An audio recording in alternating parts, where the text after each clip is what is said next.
Hindi ko naman sinasadya. Hindi ka magkaroon ng anak, anong gusto mo? Ako bilang lalaki, gusto ko rin naman magparami ng lahi. Kaya hindi mo ako masisisi kung maghahanap ako ng ibang babae na magbibitbit ng lahi ko. Hindi mo yun kaya dahil hindi ka pwedeng magkaroon ng anak. Lahi mo? Magpaparami ka ng lahi? Talagang sa kaibigan ko pa? Parehas ko kayong pinagkatiwalaan pero sinira niyo ang buhay ko.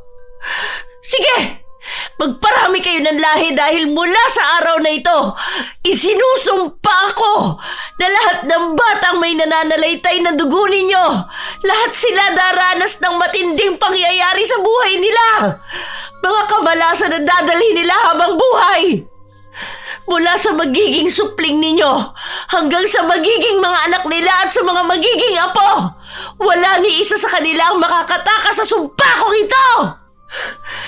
Isinusumpa ko ang lahi nyo na maranasan ang dobling sakit sa pinagdadaanan ko ngayon. Buhay at sakit! Wala ni isa sa kanilang magkakaroon ng kapayapaan sa buhay. Lahat yan isinusumpa ko! Paano kung ang ginawang kasalanan ng isang tao ay bibitbitin ang sumpa papunta sa kahuli-hulihang lahi niya? Magpapasa-pasa at pagdurusahan ng mga taong walang malay dahil lang sa pinagmulan niyang lahi. May magagawa pa kaya sa pagtaliwas at pagputol ng sumpa? O magiging parte na lang ito ng kanilang buhay na siya ring pagdurusahan ng susunod pang henerasyon? O nak, bakit ka naman nakasimangot dyan? Ang akala ko ba may celebration kayo ngayon ng boyfriend mo? Nahuli ko si Miguel, Tay. May babae siya. Buntis din yung babae niya, Tay. Walang hiyang lalaki yun.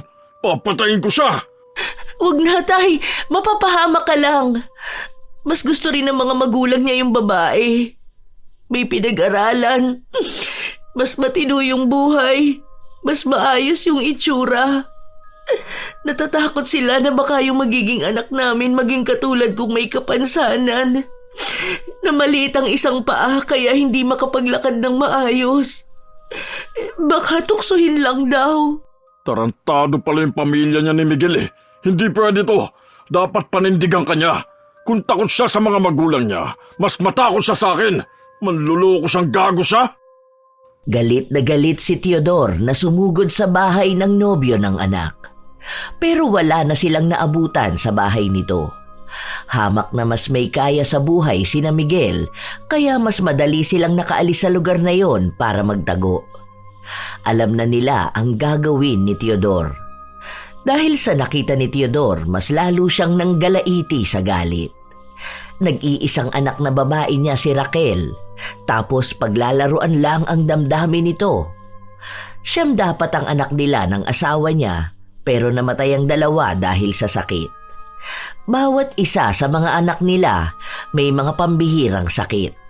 Katulad ni Raquel na maliit ang isang paa, ang isa naman walang mga paa, may isa na bulag, at ang iba ay problema naman sa panloob, katulad ng problema sa baga, may butas ang puso. Ang akala nila noon ay nakuha lang ang sakit na yon dahil sa wala silang pampunta sa ospital, dahil nga simula noong iwan ni Teodor ang dating asawa na si Corazon, naghikahos sila sa hirap. Kailangan niyang isipin at paghirapan para lang may makain sila. Isang araw, habang nakaupo sa labas ng bahay si Raquel, lumapit ang kanyang ama. Ang lalim yata ng iniisip mo, anak ko. Hayaan mo na yung lalaki na yun. Duwag siyang harapin ang ginawa niya. Kaya may parusa din na mangyayari sa kanya. Katulad ba ng parusa na nangyari sa pamilya natin, Tay? Bakit ba ganito tayo? Kahit anong pilit natin, hindi tayo umaahon sa hirap. Para tayong mga manok na laging namumungkal para sa kapirasong pagkain. Lahat tayo minamalas, Tay. Si Julio, nagkaroon ng anak pero iniwan sila ng babae dahil lang sangungo ang anak niya. Si Kiko, may asawa nga siya at 3 anak, kaso namatay naman yung asawa niya na nagstay sa kanya. Tapos yung mga bata, iba-iba rin yung sakit na nararanasan nila. Katulad namin. Bakit ba ganito tayo, Tay? Natatakot ako para sa anak ko. Paano kung isilang ko siya, Tapos malala yung kapansanan niya. Paano niya haharapin ang buhay kasama ang mga mapanghusgang tao? Pagsubok lang to sa buhay natin, anak. Hindi naman ibig sabihin na ganito ang nangyayari sa atin, wala na tayong pag-asa, di ba? Ipagdasal na lang natin ang lahat. Baka totoo nga na isinumpa ang pamilya natin. Katulad sa mga naririnig ko nung bata pa ako. Na namatay sa sama ng loob yung dati niyong asawa, kaya naisumpa niya tayo. Kaya ngayon dinaranas na natin lahat ito. Hindi totoo ang sumpa. Huwag kang maniwala sa mga ganyan. Hindi ko alam kung sinong sisisihin ko. Ikaw ba o ang tadhana? Dahil sobrang lala ng kalbaryo na to para sa buhay naming lahat. At sa mga batang isisilang pa lang. Hindi namin alam kung anong kasalanan namin. Pero pinagbabayaran namin yun ng walang hanggan. Hindi makakibo si Teodor. Ayaw niyang aminin na malaki ang pagkakamali niya sa kanyang pamilya, kaya ganon ang dinanas nilang buhay. Sa pagnanais niyang ipagpatuloy ang malaking lahi, patuloy din ang kalbaryo ng mga batang ipinapanganak sa lahi nila. Ilang taon pa ang nakalipas, hanggang sa nagkaroon na ng anak si Raquel. Normal naman sana ang itsura ni Leonisa, pero meron siyang malaking bukol sa leeg. Noong bata pa siya, hindi pa ito masyadong halata, pero nung nagdalaga na siya, sobrang halata na nito. Ma, may nakita akong hiring dyan sa grocery sa kabila, doon sa bagong bukas, yung malapit lang sa Vercons. Hindi ko alam pangalan nun pero maliit lang yun. Tapos Chinese ata ang may-ari. Mag-a-apply ka ba? Hindi ka na mag-aaral? Hindi na, Ma. Wala din naman akong pambayad sa tuition. Saka sayang naman ang panahon, di ba? Ganon din naman yun, magtatrabaho pa rin naman ako. Iba pa rin kapag nakapagtapos ka. Para magkaroon ka ng magandang buhay. Para makatakas ka sa ganitong buhay natin. Gusto ko lumayo ka sa kung ano tayo ngayon. Ayokong habang buhay ka na rin dito. Na mabulok ka na lang sa kasumpa-sumpang pamumuhay na ito. Pwede naman akong mag-apply sa abroad, Ma. Yung kaibigan ko nga papunta na siya ng Taiwan. Lipad na niya sa susunod na linggo.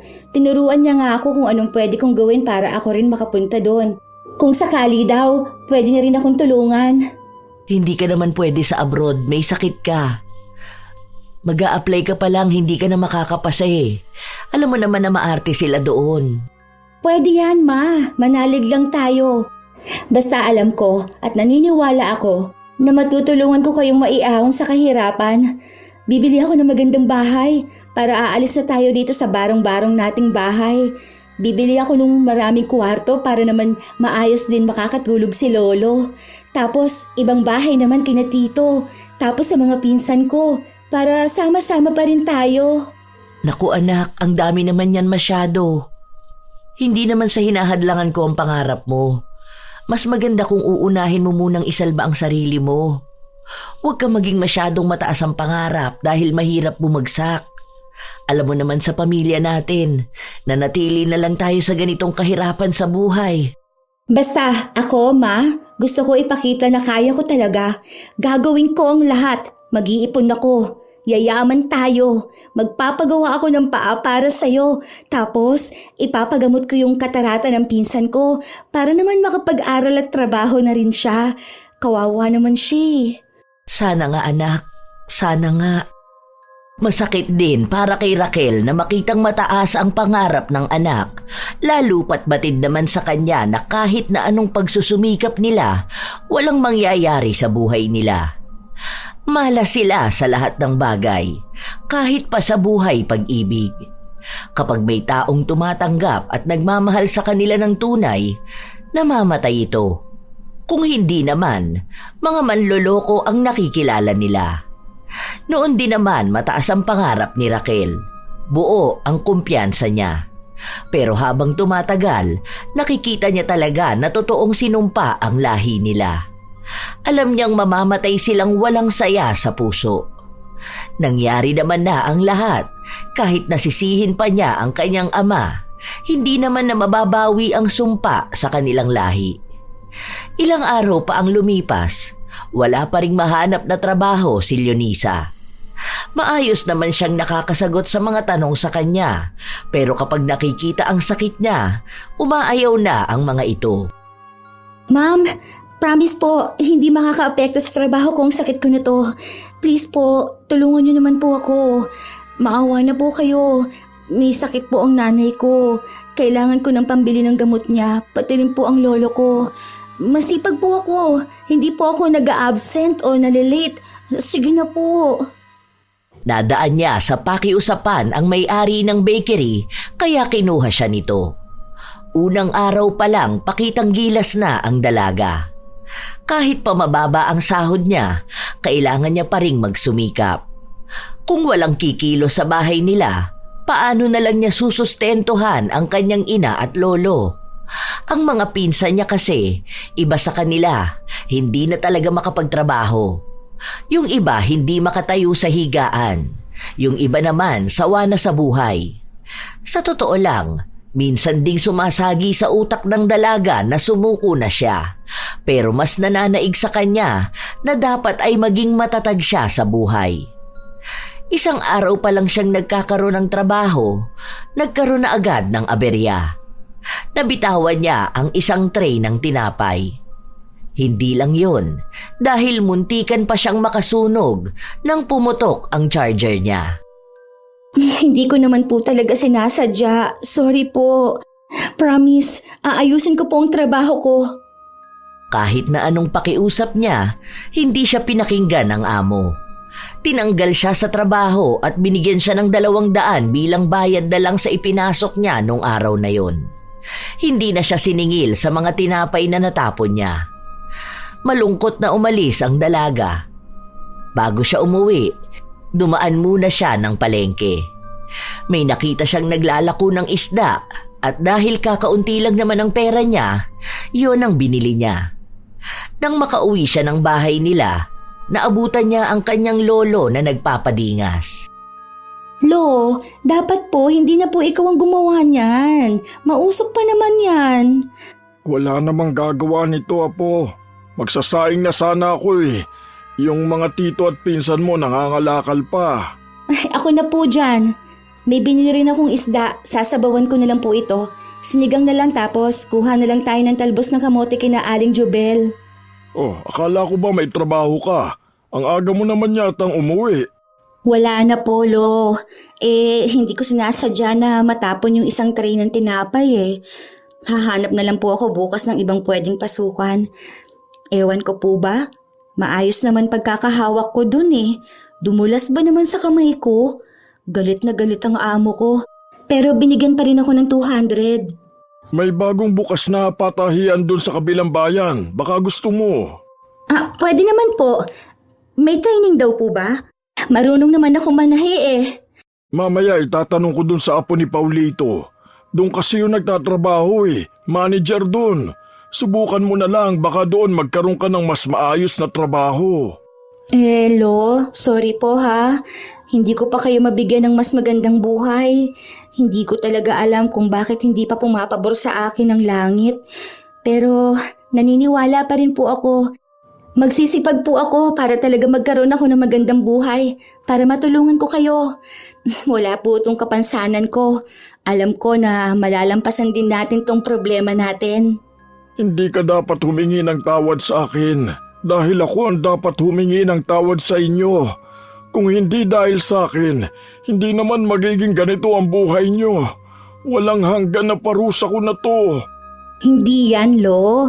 Manalig lang tayo na aayos din ang buhay natin.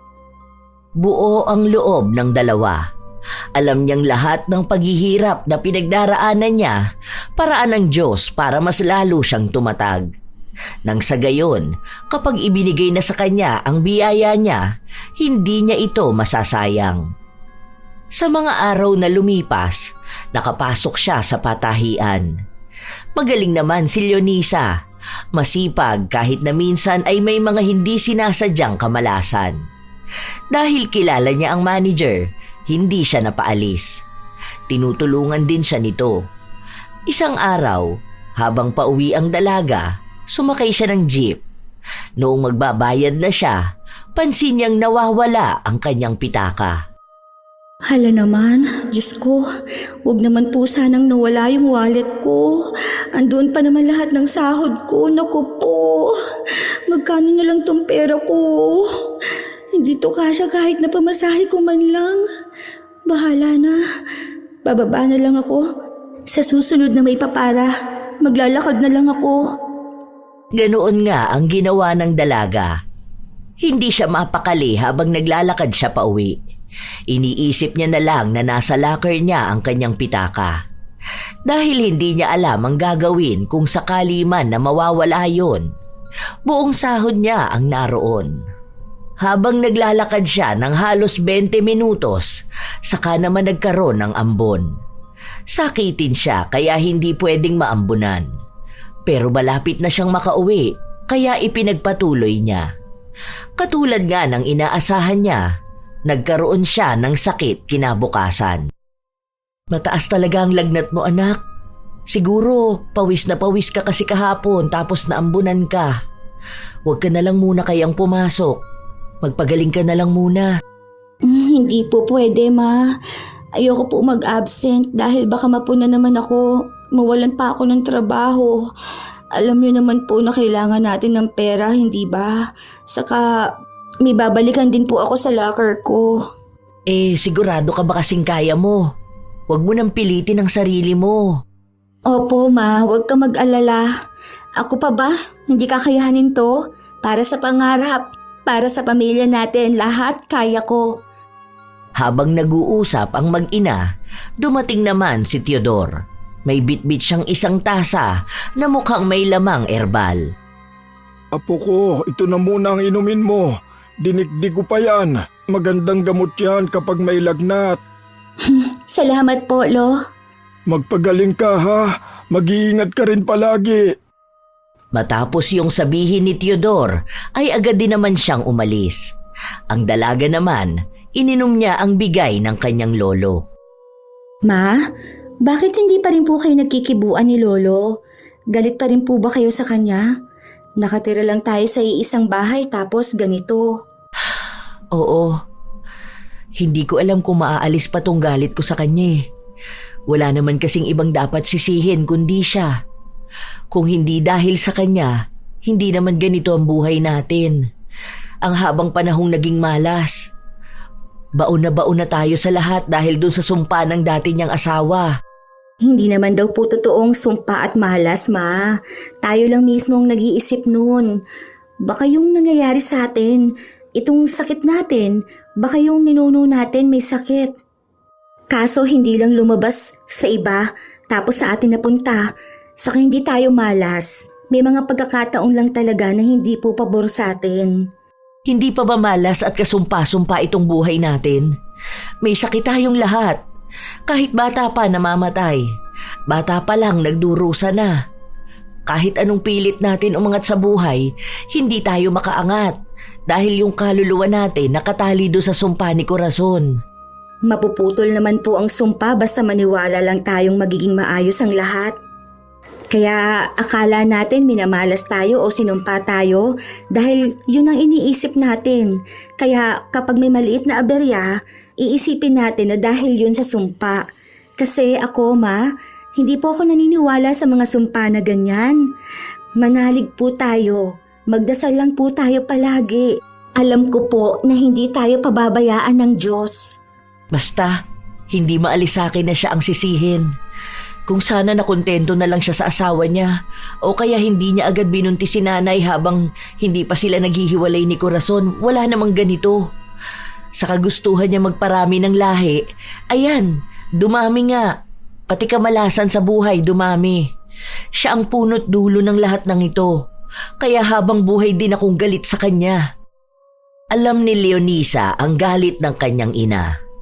Dahil bata pa lang siya noon, lagi na niyang naririnig ang kanyang ina na inaaway ang kanyang lolo. Lalo na kapag may pangyayaring hindi niya inaasahan. Nawala talaga ng tuluyan ang pera ni Leonisa. Buong sahod niya pero hindi na lang niya ito masyadong inisip. Ang ginawa niya, positibo niyang sinabi sa sarili na baka ang nakapulot nun ay taong mas nangangailangan kaysa sa kanya. Sa mga araw na lumilipas, may trabaho pa rin naman si Leonisa, pero madalas talaga siyang pinagagalitan ng kanyang amo. Minsan, sa kanya ibinibintang kapag may maling nagagawa. Naaawa lang ito sa kanya, kaya hindi siya mapaalis sa trabaho. Isang araw, nagkagulo sa trabaho nila dahil may mga maling tahi na naipadala sa customer. Malaking customer ito kaya galit na naman ang kanyang amo sa kanya. Ha? Hindi ko po alam yan. Ang ginawa ko lang po nung isang araw, nag-pack lang po ako nung binigay sa aking mga damit. Hindi ko naman po alam na kailangang i-check muna yun isa-isa. Akala ko po kasi yun na yung order kaya inilagay ko rin lahat sa box. Naku, sorry po. Hindi ko na po uulitin. Aayusin ko na po talaga ang trabaho ko. Sorry po. Naku, parang awa niyo na po. Huwag niyo naman po akong tanggalin sa trabaho ko. Hindi nga siya tinanggal sa trabaho, pero ang daming masasakit na salitang sinabi sa kanya. Kinutya na lahat sa kanya. Mula sa pamilya niya, sa itsura niya, sa pinag-aralan niya at sa kung paano siya magtrabaho.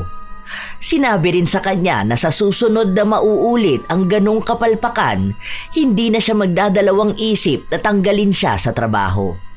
Lalo na kung pera ng kumpanya ang manganganib dahil sa kanya. Nang umalis ang amo, nagtungo sa banyo si Leonisa at doon siya umiyak. Sobrang bigat ng dibdib niya, kaya iniiyak na lang niya ito. Okay lang to. Parte ng buhay ang mapagalitan, ang magkamali. Okay lang yan, Leonisa. Okay lang yan. Wala yan. Huwag kang susuko, ha? Marami kang pangarap. Tandaan mo na hindi tayo bibigyan ni God ng problema kung hindi natin kaya. Kaya, alam ko na kaya mo to. Hindi ka malas. Hindi ka malas. Lahat ng nangyayari may rason. Ibig sabihin lang nito, pinapatatag ka pa. Okay? Huwag ka na umiyak. Ayos lang ang lahat. Ayos lang talaga. Pangako. Pilit na pinapalakas ng dalaga ang kanyang loob. Dahil sa oras na sumuko siya, alam niyang matutulad lang siya sa mga kamag-anak niyang sinukuan na ang buhay, na naghihintay na lang ng kanilang kamatayan. Dahil kung ganon ang gagawin niya, ang mangyayari lang ay hindi nga sila makakaalis sa buhay na meron sila noon. Naniniwala siya na siya ang puputol ng kahirapan nila. Makakaisip siya ng paraan para magbago ang kapalaran nila. Hindi iikot sa paulit-ulit na sumpa ng buhay. Isang gabi, nang makauwi ang dalaga, nasa tapat pa lang siya ng pinto ay naririnig na niya ang kanyang ina at lolo na nagtatalo na naman. Ano bang gusto mong gawin ko? Kung naisumpa ang lahi ko, anong gusto mo? Wala naman na ako magagawa, di ba? Kung yun na talagang nangyari, kung yun na ang kapalaran nating lahat, tinanggap ko na nga na ganito na. Wala naman akong kakayahang balikan ng nakaraan para makausap si Corazon, para humingi ng tawad sa kanya, para hindi na umabot sa punto na isusumpa niya ang buong lahi ko. Kung hindi ka lang sana naging makasarili, hindi sana nahihirapan ng ganito ang buhay namin. Ang buhay ng anak ko. Sana nasa maayos siyang kalagayan, hindi yung naghihikahos kahahabol sa magandang buhay na kahit na kailan hindi niya makakamtan dahil malas kaming lahat. Tingin mo ba ginusto ko rin itong mangyari? Naaawa ko sa inyong mga anak ko, lalo na sa mga apo ko. Hindi ko naman alam kung paano puputulin ang sumpa eh. Wala na si Corazon, matagal na siyang patay. Matagal na ring patay ang nanay niyo. Ano, gusto mo rin ba na sumunod ako? Kung pwede lang eh, pero buhay pa ako. Hindi ko alam kung kailan ako mamamatay. Pati tong sumpa mo gusto mong takbuhan? Ikaw mamamayapa ka, habang kami at sa mga susunod pang henerasyon, anong mangyayari? Pagdurusahan naming lahat? Hindi naman pwedeng sabihin na wag na magdagdag ng lahi. Dahil paano mangyayari yon kung paulit-ulit lang din na may nagmamahal? Na may mga taong nagbabaka sakali na baka maputol nila ang sumpa na kagagawan mo. Pati yung sumpa na hindi magkakaroon ng magandang buhay pag-ibig, bit-bit namin. Paano? Manloloko ka eh. Manloloko kang asawa. Dinamay mo kami. Oo, alam ko kung anong mali ko. Pinagsisisihan ko naman yun. Araw-araw akong humihingi ng tawad. Araw-araw kong hinihiling na sana bigyan ako kahit isang pagkakataon para maitama ko ang mga pagkakamali ko. Kung alam mo lang din anak, kung paano ako nahihirapan kapag nakikita ko kayo. Pinagsisihan mo kung kailan huli na ang lahat? Sa'yo nagsimula eh. Kung sana naging mabuti ka na lang na asawa sa kanya. Kahit na wala kami sa mundong ito. Basta wag lang namin maranasan kung gaano kapait ang buhay bilang isinumpa. Totoo naman, kasumpa-sumpa na maging tatay ka. Mas hihilingin ko pang hindi na lang nabuhay kesa ganito. Ang malas ng lahi mo dahil sa kamalasan mo sinimulan. Galit na galit talaga si Raquel. Ibinuhos na niya lahat ng gusto niyang sabihin. Hindi na siya makapagtimpi. Sa tuwing naaalala niya kasi ang dinaranas nilang buhay, hindi niya magawang mapatawad ang ama.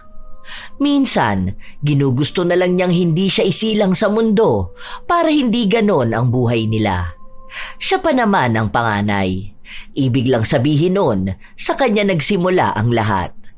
Ilang araw na naman ang lumipas, hindi na nagpapansinan ng mag-ama. Kahit na anong gawin ni Teodor na suyuin ang anak, hindi ito nagpapakita ng simpatsya sa ama. Kaya si Leonisa na lang ang pumagitna sa kanilang dalawa. Patawarin mo ko Apo ha. Alam ko naman kung anong galit sa akin ang nanay mo. Kasalanan ko naman talaga kung bakit ganito eh. Pangarap kong magparami ng lahi. Pero hindi ko akalain na magdurusa talaga ang bawat isang kadugo ko. Bakit po ba bigla na naman kayo nag-away ni Mama? Ang lakas pa ng sigaw niya kanina. Hindi ko alam. Basta bigla na lang siyang nagalit sa akin. Siguro dahil sa nangyayari sa'yo. Alam ko bilang magulang mahirap sa kanya na makita ang anak niyang nahihirapan. Na kahit na anong gawing pagsusumikap, hindi makaahon dahil lang sa kagagawang ko. Dahil sa kasalanan ko na lahat kayo nagbabayad.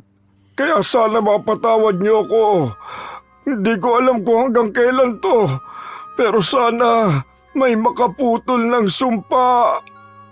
Noong una, hindi naniniwala si Leonisa sa sumpa ng pamilya nila.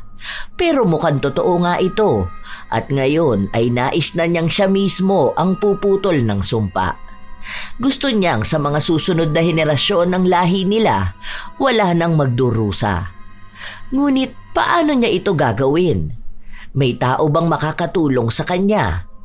Dahil ang nag-iisang tao na dapat nababawi ng sumpa ay matagal nang namayapa. Sinubukang magtanong ni Leonisa kung anong pwede niyang gawin. Kung sino-sino ang kinakausap niya at iba-iba naman ang sinasabi sa kanya. Sinabi niya rin sa kanyang ina ang hakbang na gagawin niya para kung sakali ay matulungan siya nitong lumaban sa sumpa ng kanilang lahi. Ginawa ko na rin niya noon kung saan-saan pa akong albularyo lumapit. Yung 2 albularyo na nakausap ko na pwede sana akong matulungan, namatay naman. Simula nun, umiwas na akong resolbahin ang problema ng pamilya natin. Wala na to. Ganito na talaga ang buhay natin. Matatapos lang itong pasakit na to kapag namatay tayo. Naniniwala po ako na may makakatulong sa atin. Hindi ako nawawalan ng pag-asa, Ma. Habang nabubuhay tayo, alam kong may dahilan itong lahat. Baka isa na sa atin ang kayang pumutol ng sumpa. Kailangan lang nating maging matapang. Ikaw ang bahala. Basta sinasabi ko sa'yo, mahirap kalabanin ang sumpa na yan sa pamilya natin. Kung hindi lang sana naging manloloko ang tatay ko, hindi sana ganito ang buhay natin eh. Nadamay tayo sa pagkakamali ng isang tao. Tayong lahat ang nagbabayad ng kasalanan niya. Hindi na nakipagtalo pa ang dalaga sa kanyang ina dahil alam niya kung ano ang galit na nararamdaman nito. Matagal na niyang sinasabi ito at kahit naman pigilan niya ang ina, galit na galit pa rin ito kay Teodor. Ilang linggo pa ang nakalipas, ang daming sunod-sunod na kamalasan ang nangyari kay Leonisa. May pagkakataon pang nagmamadali siyang pumasok sa trabaho, nakaapak pa siya ng bubog na bumaon talaga sa paa niya. Madalas din siyang nawawala ng pera, lalo na kapag sahod. Kahit na anong ingat niya, mukhang kakambal na niya talaga ang kamalasan. Hanggang sa lumipas ang ilan pang linggo, may nakilala siyang isang lalaki na kamag-anak ng albularyo na kinakausap niya. Nagkita sila noong panahon na naghihintay siyang dumating ang albularyo. Anong oras ba ang sabi ni Tio na magpunta ka rito? Wala pa kasi siya may pinuntahan yon. May nakulam kasi dun sa kabilang bayan, tapos hindi yun makabiyahe rito kaya siya ang pinapunta. Baka maaga ang usapan nyo tapos mamaya pa siya matapos dun. Mamaya pa namang 2 p.m. Pero kasi inaalala ko na baka wala akong masakyan Kaya ayun, inagahan ko na lang. Mas maganda na rin tong maaga ako kesa naman late, hindi ba? Sobrang aga naman. 11:00 pa lang Matagal pa yan. Hindi ka naman siguro sobrang layo no? O baka masyado ka lang excited na magamot. Sa bagay, ganyan yung iba. Minsan nga madaling araw pa lang nandito na sila Pero yung mga yun, dayo kasi sa malalayong lugar. Okay lang, makapaghihintay naman ako. Wala naman akong pasok sa trabaho ngayon. Tsaka, hindi naman ako mainipin. Okay lang din ako nakatayo. Para kung sakali man na mas maaga siya makauwi, di ba? Makikita niya kaagad ako. Ipapatingin mo ba yung lalamunan mo kung nakulam ka? Ganyan kasi yung nagpunta rito nung nakaraan Meron din siyang bukol sa liig pero dito naman sa gilid. Nakulam yun Nung bumalik sa amin, ayun, wala na yung bukol kasi natalo ni Tio yung mangkukulam. Hindi. Pinanganak na ako may ganito Ang ipapaano ko sana yung tungkol sa lahi namin. Kasi, sinumpa kami. Yung as in talagang galit na galit yung nanumpa sa amin. Ang sabi pa nga, namatay daw sa galit pagtapos manumpa. Kaya, ayun, baka yun ang dahilan kung bakit sobrang lakas nung sumpa niya na sakop talaga buong lahi namin. Humihingi lang ako ng tulong ngayon. Gusto ko na kasing matigil to Naaawa na rin ako dun sa mga pinsan at pamangkin ko. Sobrang lala talagang nangyayari sa buhay namin. Naikwento ko na tuloy ang buhay ko. Sinumpa? Oo. Kapag ganyan mahirap talaga yan. Puro kasi nagpupunta rito kung hindi nakulam, nagayuma o kaya nakagambala ng kung anong maligno. Wala pa yata akong naririnig na isinumpa. Sino bang nanumpa sa lahi nyo? Sorry, masyado yata ako madaldal no? Okay lang. Sa amin nga sikat tong kwento namin Paano? Yung lolo ko may asawa siya noon. Tapos hindi sila magkaroon ng anak. Ngayon, may best friend yung asawa niya. Tapos nabuntis niya yun. So, mama ko yung anak nilang dalawa.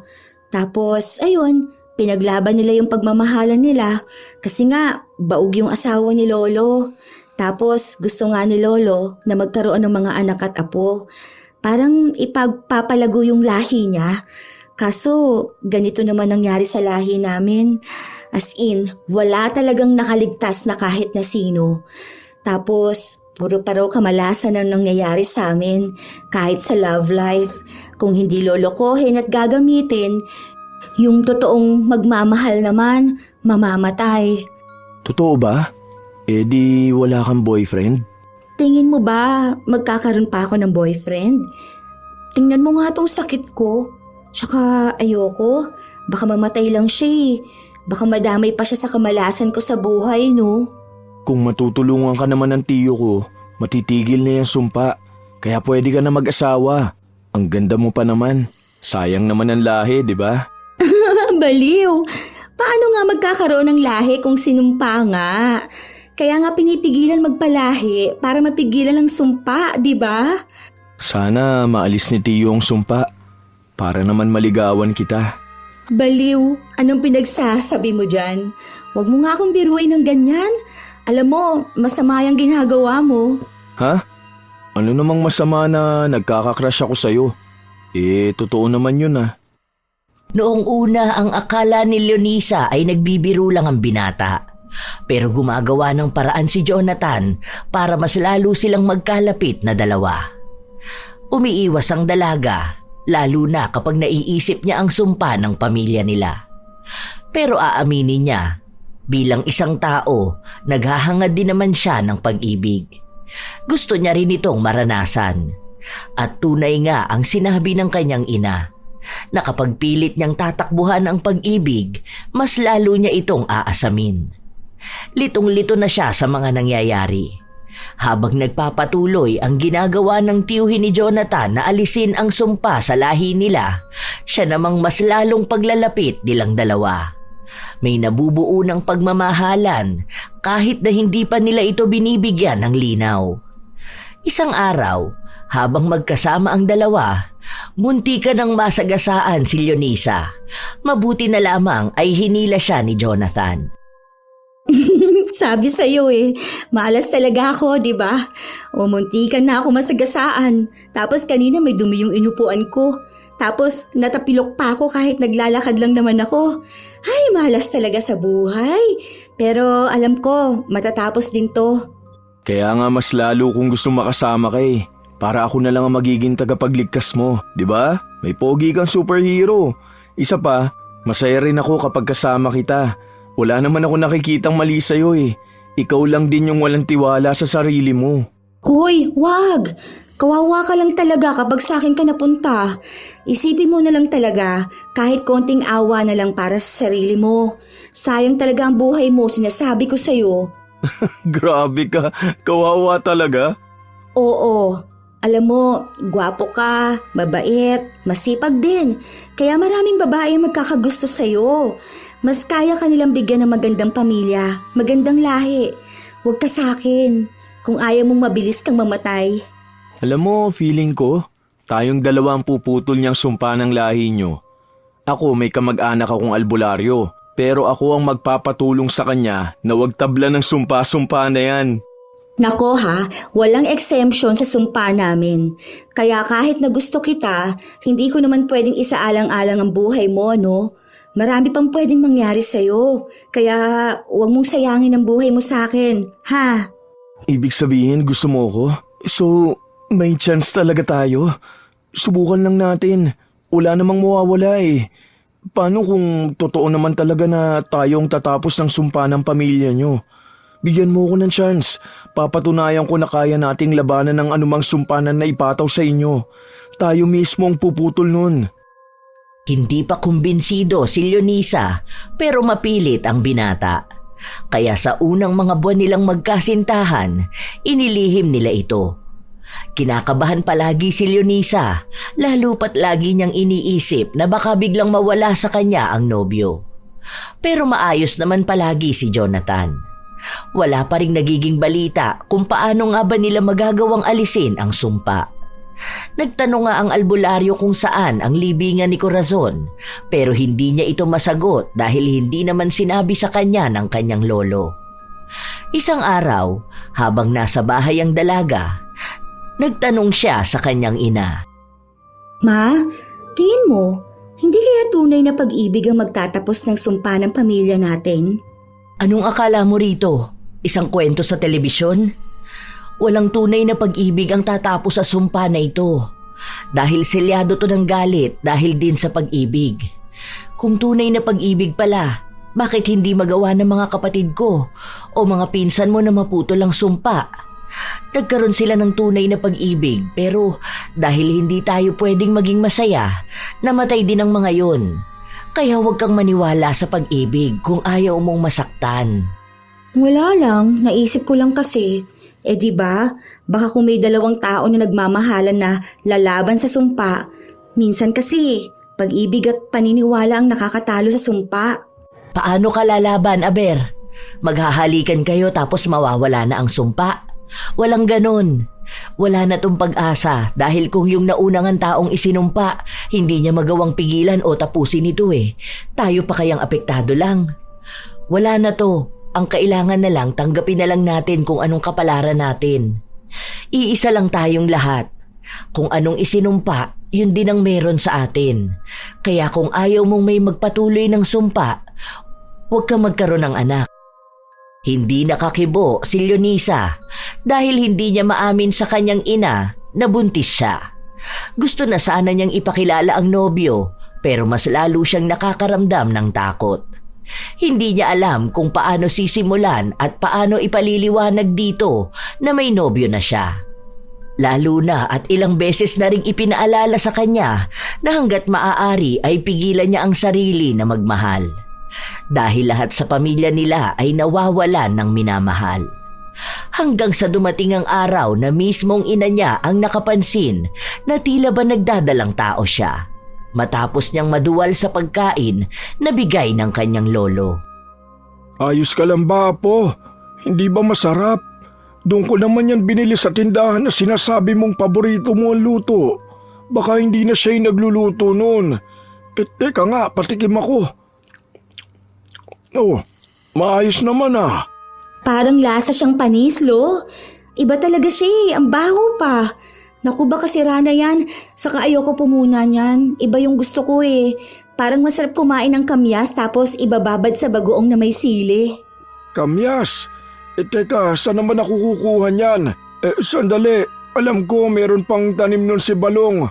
Sige, mamaya paglabas ko kukuha ko nun. May bagoong pa naman tayo dyan eh. Pumitas ka na lang ng sili. Ayos yung gusto mong pagkain ah. Dati ayaw mo nun dahil kamo maasim, tapos ang tagal pa maalis nung mapakla sa dila. Hindi ko nga rin po alam, Lo. Basta bigla ko na lang din po naisip. Kanina ko pa po yan gusto eh. Kasi naisip ko na parang ang aga pa masyado. Baka kako sumakit ang sikmura ko. Saka gusto ko nga rin ng bayabas. Pero yung sobrang liit, as in, yung parang may bulaklak pa sa dulo. Sarap nun eh. Yun naman, mapait. Buntis ka ba, Leonisa? Po? Paano nyo naman po nasabi? Buntis ka ba? Sorry, Ma. Punyeta naman, Leonisa! Ano ba sinabi ko sa'yo? Talagang nagdagdag ka pa ng batang magdurusa sa sumpa ng lahi natin?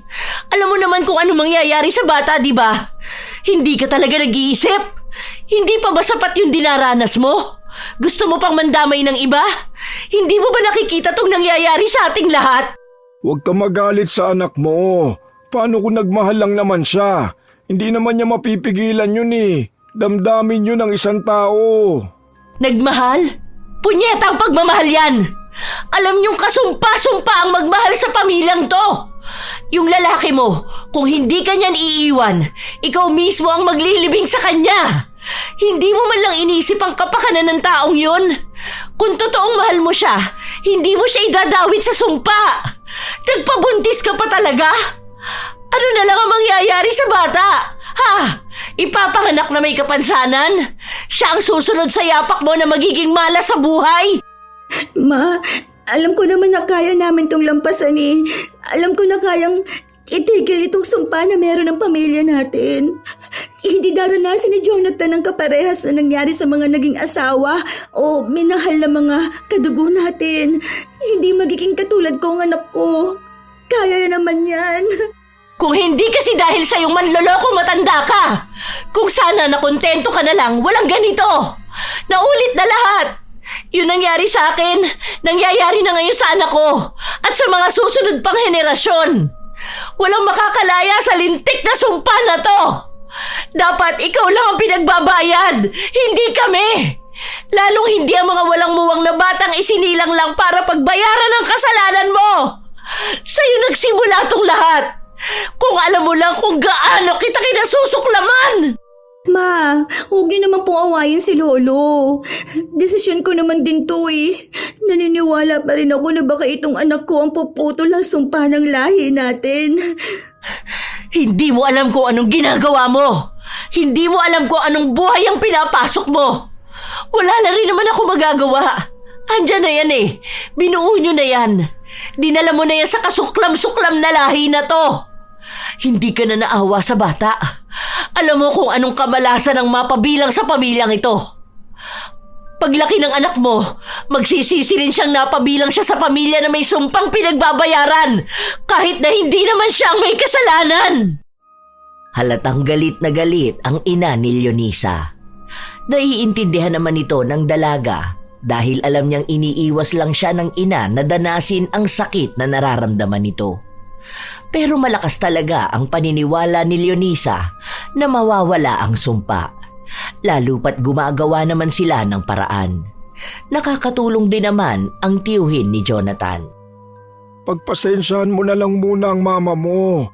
At pasensya na rin apo ko ha, kung nadadamay kayo sa kasalanan ko. Kung sana mabibigyan lang ako ng pagkakataon na maitama ang mga pagkakamali ko, ginawa ko na. Pero hindi ko talaga alam kung paano eh. Araw-araw ako nagsisisi, pero alam kong walang nakakarinig sa akin. May kausap na po akong albularyo. Yung pong tiyo ni Jonathan, gumagawa po siya ng ritual para mawala itong sumpa ng lahi natin. Manalig lang po tayo. Alam ko po at naniniwala po ako na magiging maayos ang susunod na henerasyon ng lahi natin. Hindi po tayo habang buhay na parurusahan. Sana nga po, sana nga. Dahil alam na ng pamilya niya ang kanyang pagdadalang tao, ipinakilala na rin ni Leonisa ang kanyang nobyo. Dinala niya ito sa kanilang bahay pero hindi nakipag-usap ang kanyang ina. Galit yata sa atin ang mama mo. Iniiwasan niya ako kanina pa eh. Tapos nung binati ko siya, tuloy-tuloy lang siya naglakad. Pero okay lang, alam ko naman kung bakit eh. Dahil alam niya na pwedeng may masamang mangyari sa relasyon nating dalawa. Hayaan na lang muna natin. Alam ko namang nag-aalala lang siya sa mangyayari sa buhay ko eh. Pero mahal ako ng mama ko. Hindi niya lang tanggap na baka masaktan ako. Hayaan mo. Kakausapin ka rin niya. Kapag napatunayan na natin sa kanya na mapuputol natin ang sumpa, alam ko magiging masaya rin siya sa kung ano man ang meron sa atin ngayon. Intindihin na lang natin dahil nga bilang magulang, ayaw din naman niyang maranasan ng anak niya ang naranasan niya. Lalo na kung may kinalaman sa sumpa. Maniwala na lang tayo na mapapatunayan natin sa kanilang tayo ang puputol ng sumpa ng lahi niyo. Naniniwala rin ako. Alam ko rin na hanggat kasama kita, matapang ako. Para sa atin, para sa anak natin, at sa susunod pang henerasyon ng lahi natin. Kahit na magkasama silang dalawa na nakatira sa iisang bahay, hindi pa rin maalis sa isipan ni Leonisa ang mga posibilidad na maaaring mangyari kay Jonathan. Tumira na kasi silang dalawa sa iisang bahay. Nangupahan sila kung saan si Jonathan ang nagtatrabaho habang si Leonisa naman ay nasa bahay lang. Inaalala rin kasi ni Jonathan ang bata na baka mapahamak ito lalo pat takaw sa aksidente si Leonisa. Na kahit nasa bahay lang siya, nasasaktan pa siya. Minsan, dumalaw ang ina ni Leonisa sa bahay nito. Ang akala pa naman ng dalaga ay ayaw na siyang makita ng ina matapos niyang umalis ng bahay. Anong nangyari dyan sa kamay mo? Nasugat ka ba? Nagluluto po kasi ako kanina, ma. Tapos hindi ko sinasadya na paso po yung kamay ko sa mainit na kawali. Pero okay lang po ako. Kumusta naman po kayo? Pasensya na po ha, hindi ako gaano makapunta sa bahay. Hindi kasi ako lumalabas eh. Kasi nga, alam niyo naman po, kailangan ko talaga mag-ingat. Lapitin pa naman po tayo sa aksidente. Baka kahit naglalakad lang ako sa labas, kung ano pang mangyari sa akin. Anong nararamdaman mo? Baka mapahama ka sa panganganak. Nag-aalala ako sa'yo. Kasi yung pinsan mo, si Jenica, patay na siya. Nanganak siya kahapon at namatay siya. Tapos yung anak niya walang mga kamay at paa. Bigla ako natakot. Inaalala ko baka kung anong mangyari sa anak mo. Kailan ba ang kabuhanan mo? Huwag ka naman matakot, ma. Manganganak pa naman na ako sa susunod na buwan. Hindi naman siguro ganun. Naku Lord, please, huwag pong ganun ang danasin namin ng anak ko po, ha. Ay, kinikilabutan naman ako sa mga ganyang balita. Ayoko mag-overthink dahil ayoko maka-attract ng bad energy. Nagpa-ultrasound ka na ba? Anong resulta? Healthy naman daw po ang bata eh. Buo naman siya. Wala rin akong sakit. Kaya naniniwala talaga akong walang mangyayari sa anak ko. Naniniwala rin kami ni Jonathan na tutulungan talaga kami ng mga ritual ng tiyo niya. Mabuti naman. Baka nga nakatulong yung tiyuhin ng boyfriend mo. Magdasal ka na lang palagi, baka marinig ang dasal natin. Sana maging maayos kayo ng apo ko. Yun lang ang tanging hiling ko. Ayoko maranasan yung dinanas ko sa buhay. Dahil sa naging usapan nila na yon, hindi na mapakali si Leonisa. Bigla-bigla na lang siyang inaatake ng kung ano-ano sa kanyang utak. Kaya kapag nakakaramdam siya ng takot, nagdarasal na lang talaga siya. Nananalig na walang mangyayari sa kanila ng anak niya o sa pamilya niya. Hanggang sa isang umaga, nagising na lang si Leonisa, ang bilis ng tibok ng kanyang puso. Ano nangyari sa'yo? May masakit ba sa'yo? Okay ka lang ba? Ang bilis ng tibok ng puso ko. Bigla akong kinabahan eh. Natakot ako sa panaginip ko. Nanganak na raw ako. Tapos yung itsura ng anak ko sobrang lala. Nakakatakot daw. Kahit mga doktor natakot sila eh. Ayoko mangyari yun. Hindi yun mangyayari. Kita naman sa ultrasound na normal ang anak natin eh. Saka may ginagawang proteksyon ng tiyo ko para sa atin at sa bata, di ba? Hindi naman agad mapuputol ang sumpa. Ang mahalaga, protektado ang pamilya natin. Ibig sabihin sa atin nagmumula ang pagbabago ng lahi nyo. Huwag ka nang kabahan, okay? Ayoko na nag-overthink ka ng ganyan eh. Pinipilit ni Jonathan na pagaanin ang loob ng kanyang asawa. Habang lumilipas ang araw, walang ibang nangyayari kay Leonisa kundi ang matakot. Hanggang sa sumapit na ang araw na manganganak na siya. Hinihintay niyang dumating ang asawa pero hindi niya ito matawagan. Hanggang sa isinugod na siya sa ospital. Nagkaroon pa nga ng aberya dahil nasiraan ang unang sasakyan. Noong lumipat sila, naubusan naman ang gasolina. Kaya hirap na hirap silang humanap ng sasakyan na magdadala sa ospital. Ilang kamalasan pa ang nangyari bago siya madala sa ospital. Noong kapapanganak pa lang niya, nagkaroon naman ang sunog sa isang kwarto malapit kung saan nakalagay ang mga bagong panganak na sanggol. Umiiyak na lang si Leonisa nung mga panahon na yon dahil nag-aalala siya sa ano pang pwedeng mangyari. Nang kinahapunan, dumating din ang asawa niya sa ospital pero may benda ito sa ulo. Oh, ano nangyari sa'yo? Okay ka lang ba? Nagpa-doktor ka na ba? Ano yan? Bakit ganyan? Ay, ano ka ba naman? Alam mo nang praning ako, di ba? Baka mamaya mapahamak ka. Okay lang ako, huwag kang mag-alala. Nauntog lang ako kanina dahil hindi ko nakita yung nakauslim bakal. Kumusta naman ang anak natin? Maayos ba siya? Ikaw, kumusta ka naman? Hindi ka ba nahirapang manganak? Normal ang bata. Mukhang wala ring sakit. Salamat sa Diyos. Mabilis ding nanganak ang asawa mo. Saka hindi rin nagkaroon ng kahit na anong komplikasyon. Ay, salamat naman. Nag-aalala ako kanina bago pumunta rito eh. Natawag ko na yata lahat ng santo para lang maging maayos ang asawa at anak ko. Salamat po pala ma. Sinamahan niyo si Leonisa. Nakakatuwa, ang anak niyo ang kauna-unahang bata na isinilang sa lahi namin na maayos. Mukhang totoo nga na kayo ang puputol ng sumpa. Pati pagsasama niyo naging maayos. Salamat, Jonathan. Basta po naniniwala tayo na magiging maayos ang lahat. Nasa pananampalataya rin po yan. Kung kami naniniwala, dapat tayo ring lahat para hindi natin ma-attract ang bad energy. Lagi tayo maging positive sa buhay. Inoobserbahan nila ang bata at mukhang maayos nga ito. Walang nakita na kahit na anong sakit, kaya ikinatuwa nilang lahat ang nangyari. Iniisip nila na sa mga susunod na henerasyon, wala na ang sumpa na nakapataw sa pamilya nila. Mukhang si Leonisa nga ang pumutol dito, dahil siya lang din ang nagkaroon ng karelasyon na tumagal. Doon lumakas ang paniniwala nila na sila rin sa susunod ay magiging maayos. Masaya si Leonisa na nabigyan niya ng inspirasyon ng lahi niya. Isang araw, bumisita si Teodor sa bahay ni Leonisa para makita ang kanyang apo.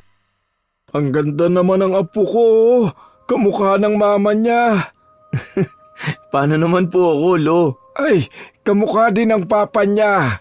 Dalawa ho kami ang kamuka. Ang mata nakuha sa'yo, Jonathan. Pero itong ilong, ay ang cute. Kuha sa mama niya. Buti hindi masyadong naging pango. Kaya nga po, Lo.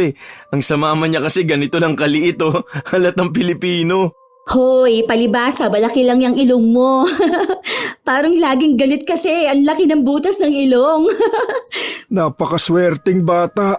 Sana tuloy-tuloy na apo ko. At sana lahat din ng isisilang yung mga apo ko ay maayos na. Gusto kong makita kayo na maayos at malayo sa sumpa ng pamilya natin. Huwag na lang po natin pag-usapan yung mga ganyan, Lo. Ayoko na rin pong maalala o balikan kung anumang nangyari sa pamilya natin. Ang mahalaga po, nakatakas na tayo. Ito na po ang simula ng pagbabago ng lahi natin. Wala na po ang sumpa. Wala nang magiging kalbaryo para sa ating lahat. Masaya sana. Maganda ang mga naiisip ni Leonisa. Nakalaya sila. Nakaligtas ang bata sa sumpa. Pero hindi ibig sabihin nun ay nakaligtas na siya sa hagupit ng paghihiganti sa lahi nila. Nagising na lang siya ng madaling araw. Hindi niya pansin na wala pala ang asawa niya. Nakatulog siya nung hapon kaya ang akala niya ay umuwi na si Jonathan. Sa hindi mawaring dahilan, nakaramdam siya ng kakaibang kaba. Napatingin siya sa kanyang cellphone. Walang tawag. Walang kahit na anong tugon ang asawa. Ay, Diyos ko po. Sana naman maayos ang asawa ko. Walang masamang mangyari sa kanya. Ay, ano ba, Jonathan? Nasaan ka ba? Bakit nakapatay itong cellphone mo? Malalakas na pagkatok ang narinig ni Leonisa mula sa pinto. Sunod-sunod yun. Kakilala niya kung sino ang kumakatok. Isa sa mga kaibigan ng asawa niya. Ayaw niyang buksan dahil natatakot siya sa maaaring mangyari o maaaring matuklasan niya. Pero binuksan niya pa rin ito. Hingal na hingal ang lalaki. May dugo rin ang katawan nito, para bang gasgas sa balat. Nang magsalita na ang lalaki, doon tuluyang gumuho ang mundo ni Leonisa. Nalaman niyang patay na ang asawa niya. Para siyang nabibingi. Wala siyang maintindihan sa nangyayari sa paligid niya. Ayaw niya yung paniwalaan dahil paano niya tatanggapin na wala na ang asawa niya kung nangako ito sa kanya na hindi siya mapapahamak kahit na ano ang mangyari. Sana nga lang ay panaginip yun, pero hindi. Nagpasama si Leonisa sa kanyang ina. Kitang-kita niya na bangkay yon ng asawa. Hindi to totoo, Ma, di ba? Gisingin mo si Jonathan, Ma. Sabi mo sa kanya, umiiyak na si baby, oh. Hinahanap na siya. Ma, sige na, Ma. Sabi mo sa kanya, umuwi na siya. Wala na tayong magagawa, anak. Ito na yun mismo. Patay na ang asawa mo. Patay na si Jonathan. Hindi yan totoo, Ma, di ba? Baka naman niloloko niya lang ako. Baka may surprise siya sa akin. Ang sabi niya kasi may ibibigay siya sa akin eh. Hindi naman yung ganito, Ma. Yung anak namin, oh, naghihintay sa kanya. Ma? Hindi kumibo si Raquel, kaya nagwala na si Leonisa at ilang beses niyang tinawag ang asawa niya. Wala pang 1 taon ang kanilang anak. Kapapanganak niya lang, tapos mawawala na siya ng asawa.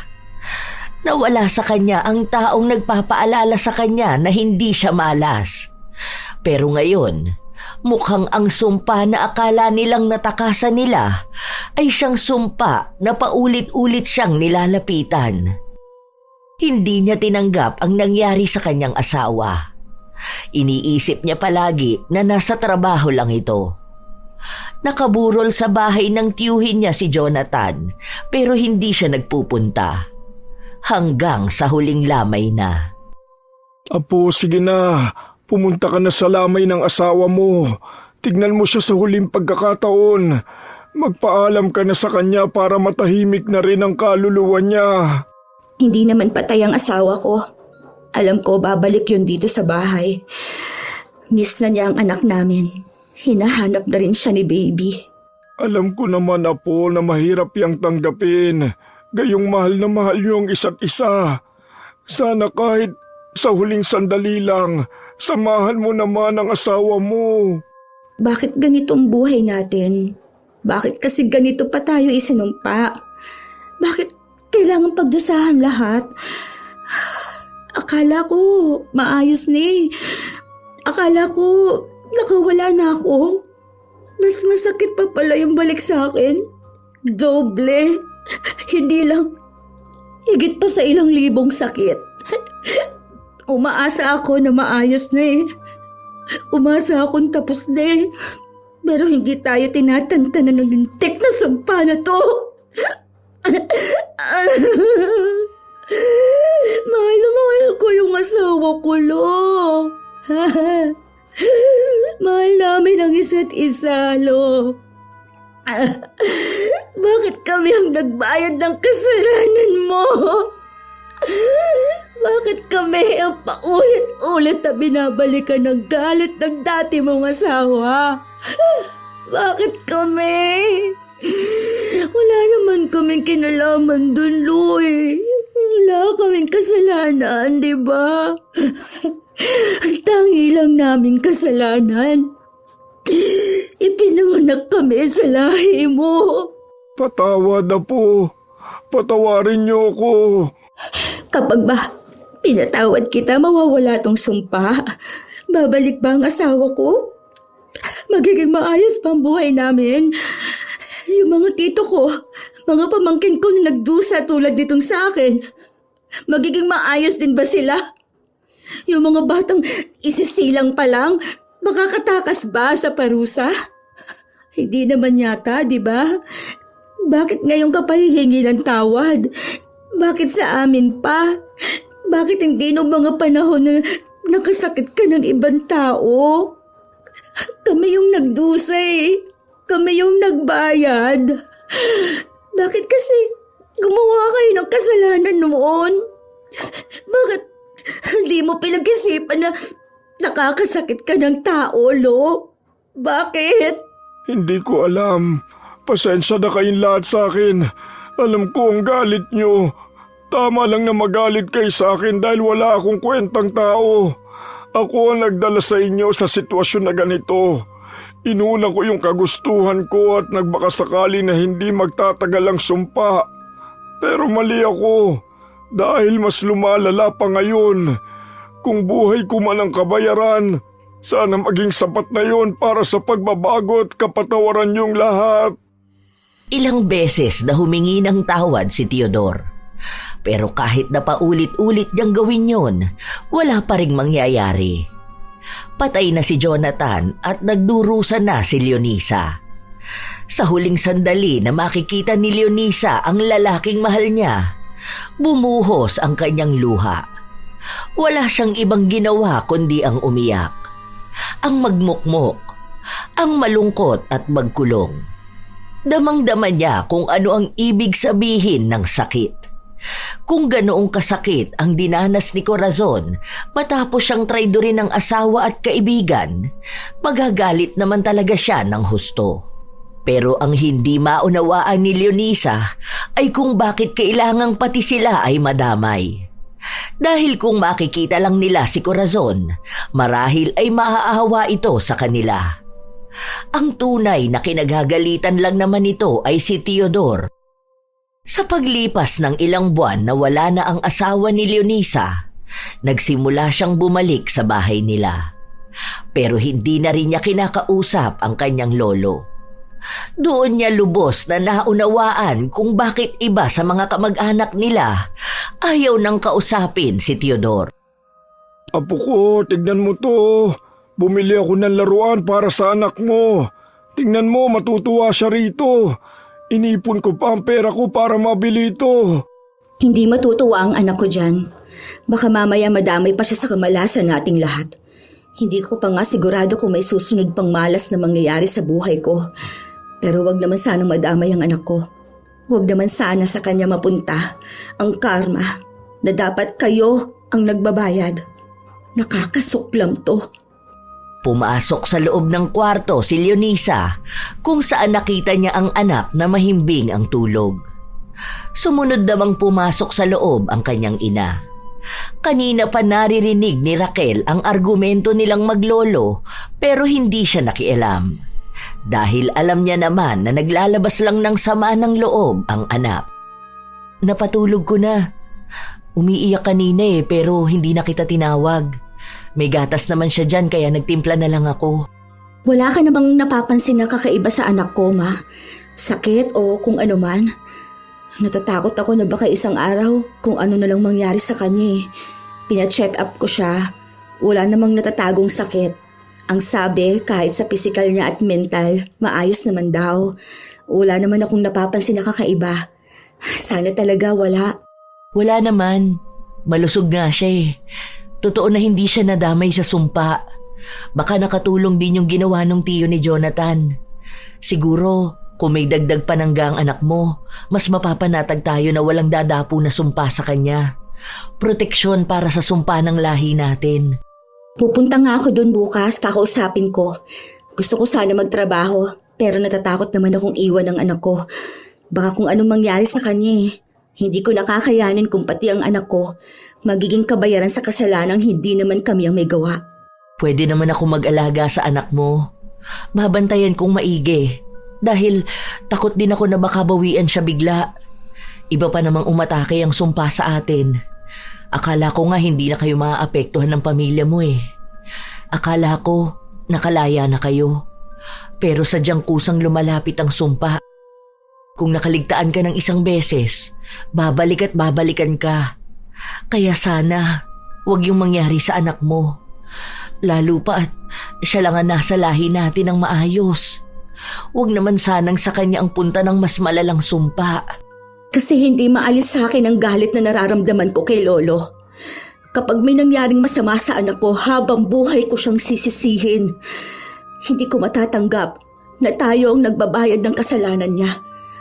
Kung bakit tayo ang nasasaktan, dahil lang sa naging mapanakit siya noon. Dapat siya lang mismo ang gantihan. Alam mo kung bakit tayo ang ginantihan? Dahil kung si tatay lang ang makakaramdam ng sakit, parang baliwala lang. Dahil alam niyang makatarungan yun.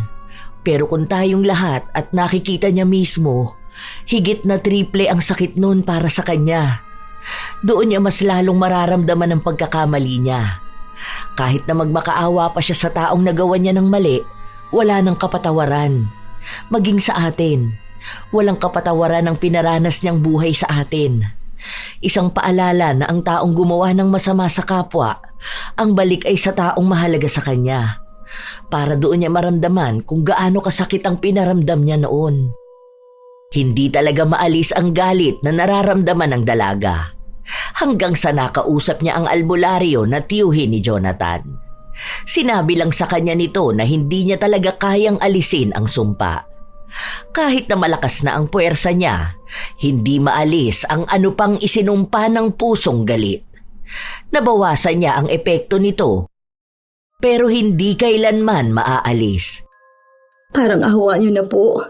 Nawala na sa akin ang asawa ko. Ayoko namang mawala rin sa akin maging ang anak ko. Tulungan niyo na ako. Gagawin kong lahat para sa anak ko. Tulungan niyo akong matapos ng sumpa na ito. Bilang katarungan na rin sa sinapit ng asawa ko. Alam ko at naniniwala ako na may magagawa pa tayo para maputol itong sumpa na ito. Ngayon na isa ng ina si Leonisa, mas lalong naging buo sa kanyang puso na gawin ang lahat para matapos na ang sumpa ng kanilang lahi. Kahit nahirap siya, kahit na nasasaktan siya at kahit na nagkakandamalas ang buhay niya. Ang alam niya lang, hanggat kailangan siya ng anak niya, ipagpapatuloy niya ang pagbibigay ng bago at mas maayos na buhay. Malayo kung sa kung ano ang naranasan niya. Pansin niya kasi na sa lahi nila, lahat sila tinanggap na nakakapit na sa kanila ang sumpa. Walang gustong lumaban, walang gustong tumaliwas. Kaya siya mismo ang gagawa nun. Naging mas matapang siyang harapin ang lahat. Ganoon ang nagagawa ng pagiging isang magulang. Hindi pa rin sila magkaayos ng kanyang lolo, pero kinausap niya ito. Gusto kong malaman kung anong buong katotohanan. Mula sa pagbuo ng sumpa hanggang sa kung saan inilibing si Corazon. Gusto kong putulin na itong sumpa na ito. Alam mo na ang lahat, di ba? Isa pa, hindi ko alam kung saan nakalibing si Corazon. Nung naghiwalay kami, hindi naman na kami nagkita kahit nung namatay na siya. Utang na loob, huwag ka na magsinungaling. Kung talagang gusto mong magbagong sitwasyon naming lahat at nang sa susunod na henerasyon, sabihin mo yung totoo. Aminin mo kung anong ginawa mo. Hindi tayo parurusahan ng ganito para sa simpleng bagay lang. Hindi lang ito basta panluloko sa kanya o pananakit mo. Alam ko meron pa. Utang na loob. Kung totoong humihingi ka ng tawad at nagsisisi ka, aminin mo na kung ano ang nagawa mo. Hindi matatapos itong sumpa na ito kung dadalhin mo hanggang sa kamatayan mo ang katotohanan. Hindi ko alam kung anong sinasabi mo. Hindi pa ba sapat na pati ako nahihirapan sa nangyayari sa inyo? Hindi yun sapat kung hindi ka kumikilos para mabago yun. Alam kong ikaw lang ang nag-iisang tao na may alam. Sana naman, maging lalaki ka, maging tao ka na kayang manindigan. Hindi isang duwag na matanda na nagtatago sa paghihirap ng lahi mo. Paano mo naaatim na tingnan kaming lahat na nagdurusa na dahil lang sa kasalanang nagawa mo? Sabihin mo, saan nakalibing si Corazon? Saan niyo siya inilibing? Hindi kumibo si Teodor. Nakatingin lang siya sa kanyang apo na ang mga mata ay nagsusumamo. Nanghihingi ng kasagutan. Nanghihingi ng katapusan sa pagdurusa nila. Nang tingnan ni Teodor ang buong paligid, nakita niya rin ang mga apo niyang may kapansanan. Mga nagdusa ng matagal na panahon dahil lang sa kasalanan niya. Nasa sementeryo naman siya, doon sa libingan ng tatay niya. Pero ikaw ang pumatay sa kanya, tama? Oo, dahil natakot ako nung gabi na isinumpa niya kami. Buntis ang lola mo noon at dahil sa takot ko, hindi ko sinasadya na mapatay siya. Noong mga panahon na yun, wala namang gaanong tao rito. Walang nagtanong. Wala naman siyang pamilya dahil patay na ang mga magulang niya. Pinalabas ko na lang na nagkaroon siya ng sakit. Dahil wala akong panggasto sa kanya, pinahukay ko na lang din yung libingan ng tatay niya. Simula noon, hindi na ako dumalaw. Walang maayos na libing, walang padasal. Basta alam lang dito ng lahat na patay na siya. Akala ko pag namatay siya, dadalhin niya yung sumpa at hindi na matutuloy. Hindi ko naman alam na hanggang sa kahuli-hulihan ko yatang lahi, bit-bit yung sumpa niya. Nakita mo na? Ganyan ka kasamang tao. Ganyan mo ginawang miserable ang buhay naming lahat. Kung hindi ka papipilitan, hindi mo pagugustuhin ituwid ang lahat. Ilang beses kang humingi ng tawad sa amin. Yun pala, ikaw pa rin ang may kasalanan kung bakit hindi kami makatakas sa ganitong buhay. Buti nagkagawa mo pang makatulog ng maayos dahil dyan sa mga kasamaang nagawa mo. May pagkakataon sana kami na maging normal, maging masaya sa buhay. Pero dahil sa pagiging makasarili mo, nawalan kami ng pagkakataong maging malaya. Patawarin niyo ako mga apo ko, mga anak ko. Patawarin niyo ako sa lahat ng nagawa kong mali. Hindi pwedeng paghingi lang ng tawad ang gawin mo. Bigyan mo ng katarungan ang kasalanan mo para sa katahimikan na rin naming lahat. Ayaw ni Teodor na makulong, kaya hindi niya kayang aminin ang ginawa niya. Pero isa sa mga anak na lang niya ang nagsuplong sa kanya, kasama na ang record ng mga sinabi niya. Ang pag-amin niya. Dahil doon, nabuksan ang kaso sa pagkamatay ni Corazon. Hindi na rin nila ginalaw ang bangkay nito na nakalibing na. Ang ginawa na lang ni Leonisa, inalaya na lang nila ng dasal. Nagpatulong din siya sa albularyo ng iba't ibang paraan ng pag-aalay para sa katahimikan ng kaluluwa ni Corazon. Humingi sila ng tawad dahil alam naman nilang may kasalanan din ang lahi nila. Nakulong si Teodor kahit na matanda na ito. Bilang kabayaran na lang din sa mga kasalanan na nagawa niya. Hindi naman siya pinabayaan ng kanyang pamilya kahit nagalit ang iba sa kanya. At sa pagiging matapang ni Leonisa, naputol niya ang sumpa ng kanilang pamilya. Walang masamang nangyari sa kanyang anak. Ang iba niyang pinsan na nagkaroon ng anak at asawa, naging maayos na rin. Malaki ang pasasalamat nilang lahat sa kanya dahil hindi siya sumuko na darating din ang araw na mamumuhay silang nakalaya na sa sumpa. Anak, anong oras ba kayo pupunta sa puntod ni Jonathan? Oh, nakatulog na tong bata. Tululaway pa. Napaliguan ko na to. Palitan mo na lang ng damit bago kayo umalis. Natapon pala sa kanya yung gatas. Pinaglaruan ba naman? Ngayon na rin, Ma.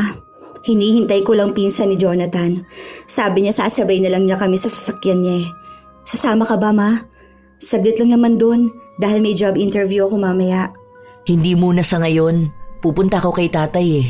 Magdadala ko ng pagkain niya. Sige po, Ma. Ikumusta niyo na lang ako kay Lolo. Siguro kung naging kasing tapang mo ko noon, anak, baka hindi yan ang nangyari sa'yo. Baka masaya at maayos ang naging buhay mo. Ang sabi nga nila, Ma, na lahat ng nangyayari may rason. Kung ipinanganak akong maayos, hindi ko makikilala si Jonathan. Hindi kami magkakaroon ng anak. Naging lakas ko ang anak ko para lumaban. Kaya alam ko, ang lahat ng nangyaring ito, para may matutunan tayong lahat. Wala na sana sa lahi natin o sa ibang tao ang gumawa ng masama dahil totoo ang sumpa. Hindi lang ito para sa isang tao dahil sakop nito ang buong lahi. Kayang magdusa ng lahat ng dahil lang sa maling desisyon ng iisang tao. Ang mahalaga na lang para kay Leonisa ay nabigyan na niya ng katarungan si Corazon kahit na hindi niya ito nakita o nakilala. Nabigyan niya ng katarungan ang mga tao sa lahi nila na nasaktan at nagdusa dahil lang sa kasalanan ni Teodor. At higit sa lahat, pinalaki niya ang kanyang anak na wala na ang takot na baka isa ito sa magdusa. Sa paglipas ng panahon, nagkaroon din ng bagong asawa si Leonisa. Nagkaroon pa siya ng 2 pang anak. Tanggap ng lalaki ang una niyang anak at napakabuti nito. Masasabi niya na hindi niya makakalimutan ang unang lalaking minahal niya. Pero mukhang nagpadala ito ng lalaking mamahalin sila ng anak niya habang buhay. Si Teodor naman, nasa kulungan pa rin.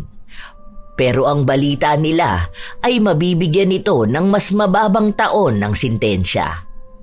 Ang hiling na lang ni Leonisa, naway may malaking aral na napulot ang kanyang lolo. Sa buhay, may mga nagagawa ang bawat tao na hindi sinasadya at may mga bagay din na nagagawa ng sadya. Mula sa panloloko, pananakit, pagiging makasarili, hanggang sa panunumpang idinulot ng matinding galit.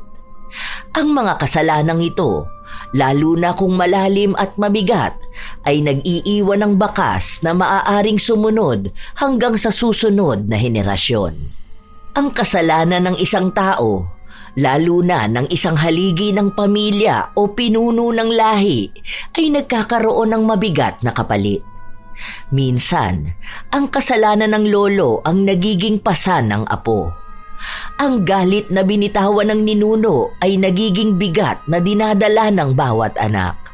At ang maling desisyong itinanim noong unang panahon ay nagbubunga ng hirap, sigalot o takot sa kasalukuyang henerasyon. Tandaan na lamang na hindi mo kasalanan ang kasalanan ng nauna sa lahi.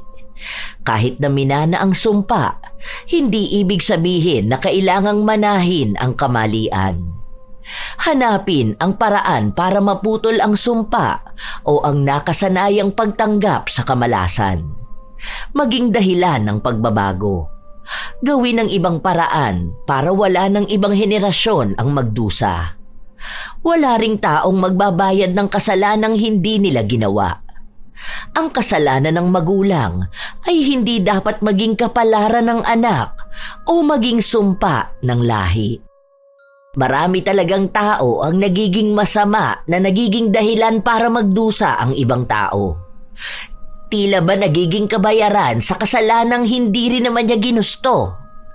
Kayo ba mga apo, may nakilala na rin ba kayong tao na tila nagbabayad ng kasalanang gawa ng lahi nila? Kung kayo rin ay may opinyon ukol sa ating bagong kwento, maaari nyo yang ibahagi. Naway may aral kayong natutunan. Shout out sa ilan sa mga masusugid na tagapakinig ng mga istorya ni Lola Telang. Chef M at sa kanyang mga kasamahan na sina Ate Auring, Minda, Leslie, Faye, Dennis at Jay ng Amira Boxes Handicrafts. Elgin TV Vlog, Jocelyn Kai, Pambahay na Account at sa Grape Family ng Imus Cavite, Nika Jean Perez, Rodel Adona, Aika Ella Sabado, Geraldine Narbasa, Barbilin G at sa matatalino niyang anak na sina Vince at Catriona, ni Classic 59, Sky Maminta, Lynn Buro, Rose R. Dugitom, Mariel Toleco, Nicole Diasanta, Emer DLS, Jen Arellano, Marlene Guevara, Heidi Verzon.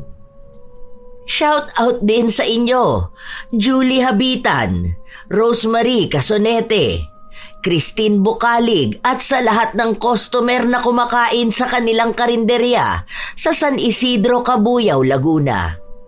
Michelle Manuge at Ricky Manuge, Fritz Love, Judelyn Pakin, Pamela Agasang, Angelina Ay, Jocelyn Balangkit, Ana Orada, Tara Dabi, Michelle Okumura, Jocelyn Morilla, Renz Hamir Apollo, Charmaine Ebon, Charmy Curato, Nana, Muy Moy, Maricris Sumage, Romina Buado at Angelo Dizon ng Marikina City, Shirley Villanueva.